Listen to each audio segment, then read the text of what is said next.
საქველმოქმედო ორგანიზაცია დოროთია პარკელ სოციალურად დაუცველი ოჯახი საქველმოქმედო კონცერტიდან შემოსული თანხის მითვისებაში ადანაშაულებს. გუჩმანიძეებს კონცერტიდან შემოსული თანხა სხვა ორ ოჯახთან ერთად უნდა მიეღო, თუმცა მათი მტკიცებით გუშინ მხოლოდ ტელეფონები და 200 ლარი გადაეცათ. საქველმოქმედო ორგანიზაციაში განმარტავენ, რომ კონცერტიდან შემოსული თანხა ახალი წლის შემდეგ სამივე ოჯახს აუცილებლად გადაეცემა, მას შემდეგ რაც მობილური ოპერატორების შემოსავლებს დაითვლიან.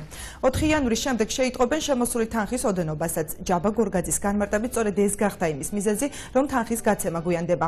მისივე თქმით, პირობების შესახებ სოციალურად დაუცველ ოჯახებს განემარტათ გუჩმანიძეების მიერ უკმაყოფილების გამოხატვის შემდეგ დოროთია პარკელის წარმომადგენლებმა პოლიციას მიმართეს და განმარტება კიდევ ერთხელ განყოფილებაში გუჩმანიძეების წინაშე გააკეთეს. საქველმოქმედო ორგანიზაციის განცხადების საფუძველზე სამართალდამცველებმა სოციალურად დაუცველი ოჯახის წევრები გუშინ განყოფილებაში დაიბარეს. 3 ცალი ტელეფონი, 200 ლარი თანხა. შემდეგ მითხრა, რომ ესო ერთმანეთს ეუბნებოდა და დანარჩენიო აბა შენ აუხსენი ნიკოლოზე, ეუბნებოდნენ ერთმანეთს, ხო და იმან დანარჩენიცაცო ხმები არ არის ჯერ დათვლილიო. ეს არ მოეწონა ჩემ ქმარსაც ეს ყველაფერი, რომ რატო ასე. უთკითხა, რომ დანარჩენი ის ჩემი ოჯახი რომ გამოიყენეთ, ის ფული ვის უნდა მოხმარდეს, ან სად უნდა წავიდესო და ჩვენო ფულსო ხელზე არ ვიცი რაღაც ასე კითხვა.